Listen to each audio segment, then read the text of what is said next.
and off the roof of your house. And I'm going to have to say good morning to this young man here. This is Joe Hernandez. He's a battalion chief and would actually, if I was still working, would be my boss.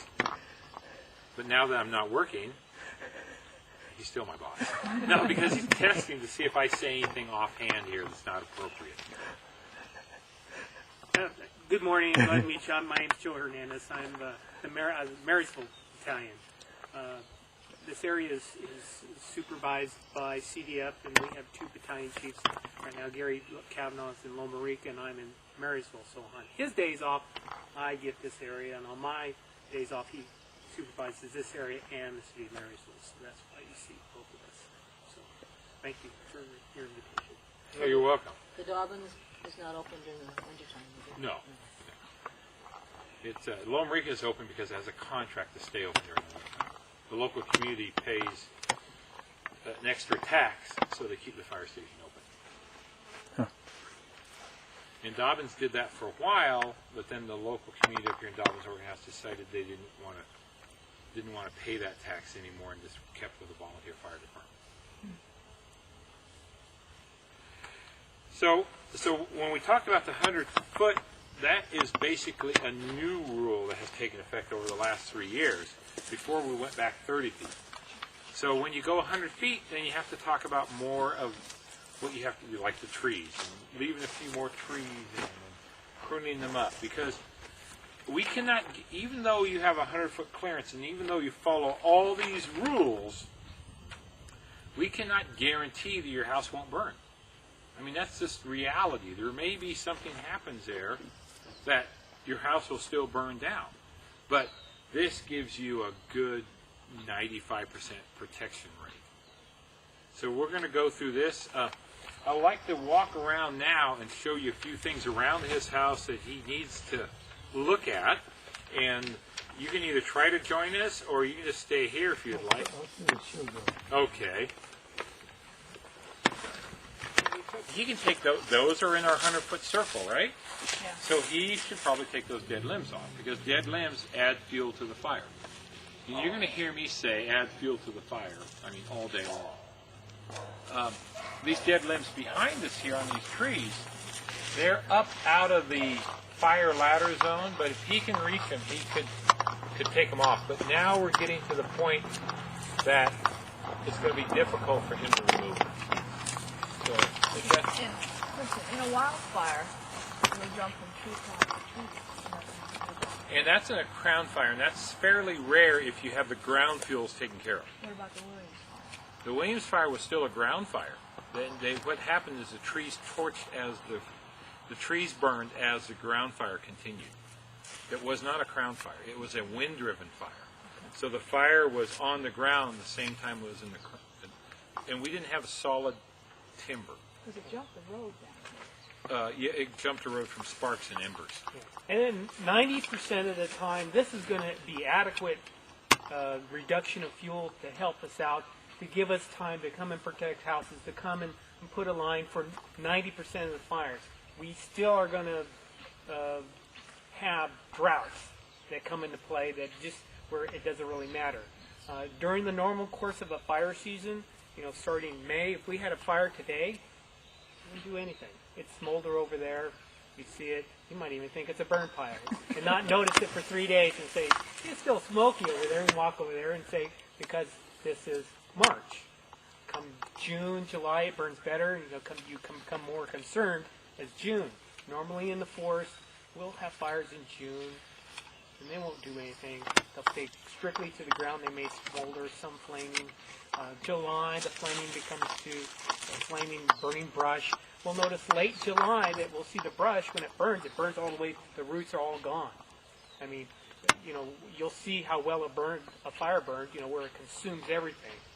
Come late August, we'll see torching, some torching beginning in August, some torching in the trees. That means you'll see where the fire goes up and then maybe burns back down, and spotting can occur. Late August, early September is the peak of when the drying period, and we'll see actually what they call crowning, where it goes from tree to tree. Okay? During drought periods, you measure a drought as to how early that torching and crowning occurs. So I remember a few years where it was happening in May, and we're going, no. That means every fire is a major fire. That's what it is. Okay, Williams Fire, that was 92. 97. Okay, so it could have been. Yeah, 92 was a bad year. We have some different years that are bad years, but Greg and I were gone all the time. Yeah. It makes a difference if it's one of those drought years, and you'll know it because everybody started talking about it early, or you'll read in the paper how many fires were going off, and so. But 90% of the time, most of our fire years, if we had these conditions, we'd pull in. This home would be defensible then.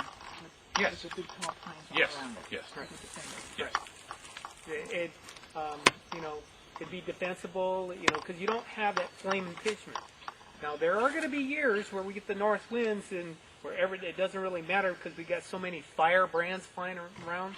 I was in one fire, the Jones fire, where one engine pulled in, pulled out, and I came in 15 minutes and it had a little something on fire, so I put it out. So I left, came back, and I put it out again. And then I left again, and another third engine came in, put it out again. And it wasn't very much that was on fire. It was just like a 2x4 here, or a fence material here, or some steps here. But it essentially burned down sometime later because we were off saving other houses. And that's what happens is, so you want to get the leaves out of your gutter, like Greg said. And so anything exposed, you want to move wood piles away from the house. So those are common sense things. 100 foot away? Wood pile? Wood piles, It says 30-foot minimum, 30 but foot I would minimum. like to see them 50 feet, really. Because the amount of heat, once a wood pile starts burning, it'll produce. Or- And not downhill from your house, either. And it's practical, because you don't want the wood to be carrying the wood uphill. So you don't want the wood pile, you don't want the wood pile under your deck, you don't want the wood pile against the house. and then the rules change a little bit. Although we say we put these rules down, well, wintertime, I don't want you to be doing that. Well, Well, then- wintertime, there's a little common sense because we all move wood piles at least 3 times. At least 3 times before we use them. But So like- I understand that part, but that's the risk is, come spring, you don't want to move it, or you want to be able to consume everything near your house by the time spring's over. And those wood piles should be out there drying where Is they it should true be. if you get too big of a wood pile, it can start heating up itself? Spontaneous combustion is when you have mulch piles. Wood piles, No, wood pile won't do it, Yeah. unless you have a Mulch bunch of pile. chips. Yeah.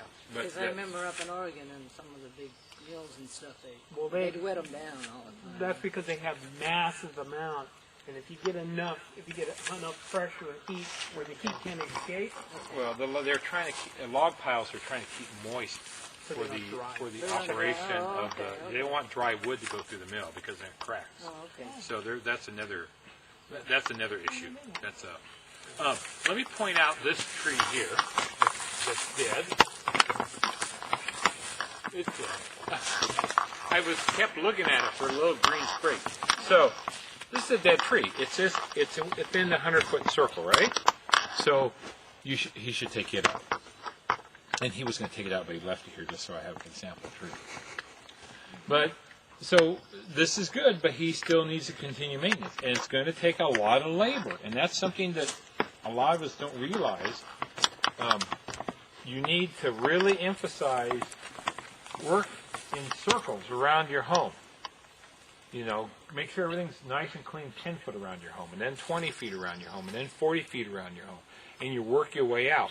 You don't cut this tree down here if you still have needles on top of your roof, because this tree will not contribute to the house fire as much as the needles in the valley of his roof. So let's step over here a little bit, and we'll look at the tree down there, because that'll still influence, but when we have spot fires,